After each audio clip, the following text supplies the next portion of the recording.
যা গরম পড়েছে একদমই কিছু খেতে ভালো লাগছে না, তাই মুখের স্বাদ পাল্টাতে এই রেসিপিটি একবার হলেও ট্রাই করতে পারেন। আশা করছি আপনাদের ভালো লাগবে।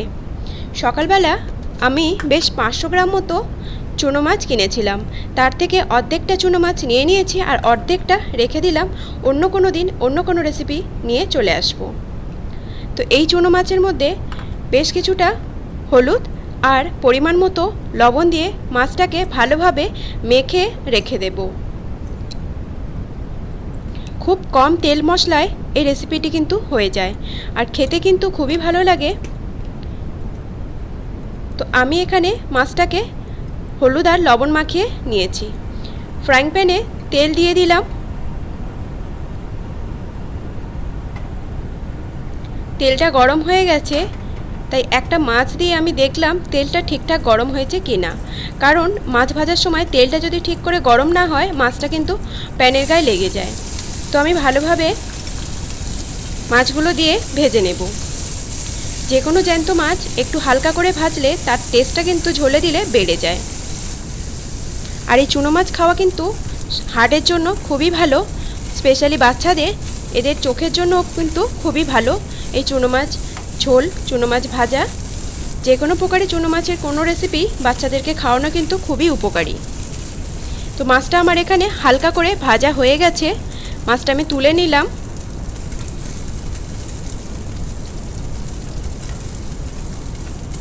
আমি কিন্তু মাছটাকে একদম 3 থেকে 4 মিনিট মতো ভেজেছি, খুব বেশি ফ্রাই কিন্তু করিনি। আর এই মাছ ভাজতে গেলে কেউ যে বলতে পারবে না সে একটা চুরি করে খায় না। আমি কিন্তু ভাজার পর একটুখানি খেয়ে নিই, আমার বেশ ভালো লাগে। এখানে আরও একটু তেল আমি অ্যাড করে দেব।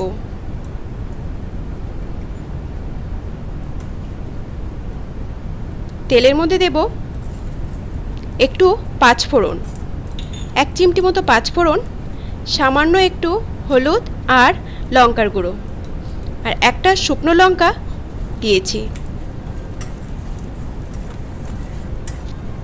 শুকনো লঙ্কা আর 5 ফোড়নটা একটু ভাজা ভাজা করে নিয়ে হাফ চামচ হলুদ গুঁড়ো আর হাফ চামচ লঙ্কার গুঁড়ো এখানে দিয়ে দেব।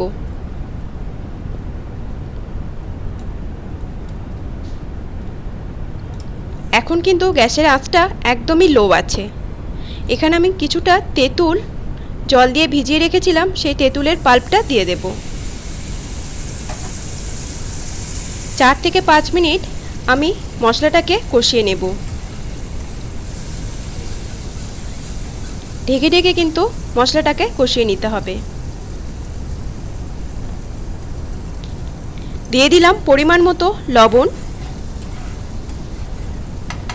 আর কোনো মশলা কিন্তু এখানে অ্যাড করব না। দিয়ে দেব পর্যাপ্ত পরিমাণে জল, যতটা জল লাগবে আর কি।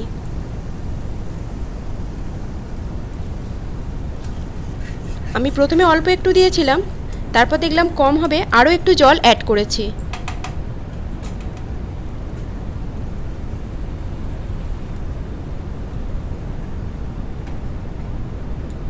জলটা ভালোভাবে ফুটে গেলে দুটো কাঁচা লঙ্কা এর মধ্যে দিয়ে দেব, আর দিয়ে দেব ভেজে রাখা মাছটা দিয়ে আরও 3 থেকে 4 মিনিট ভালোভাবে ফুটিয়ে নেব।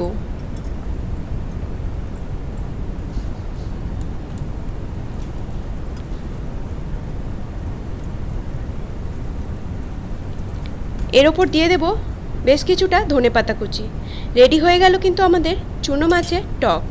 এই রেসিপিটি আশা করছি আপনাদের ভালো লাগলে চ্যানেলটির পাশে থাকার অনুরোধ করছি, আর পাশে থাকা বেল আইকনটি অবশ্যই ক্লিক করে দেবেন, যাতে আমি নতুন কোনো ভিডিও আপলোড করলে তার নোটিফিকেশান আপনাদের কাছে পৌঁছে যায়, আর আপনারা আপনাদের সময় সুযোগ বুঝে ভিডিওটি দেখে নেবেন। এতক্ষণ আমার সাথে থাকার জন্য সবাইকে অসংখ্য ধন্যবাদ। আবার দেখা হবে নতুন কোনো ভিডিওতে। সবাই ভালো থাকবেন, সুস্থ থাকবেন, সাবধানে থাকবেন। টাটা।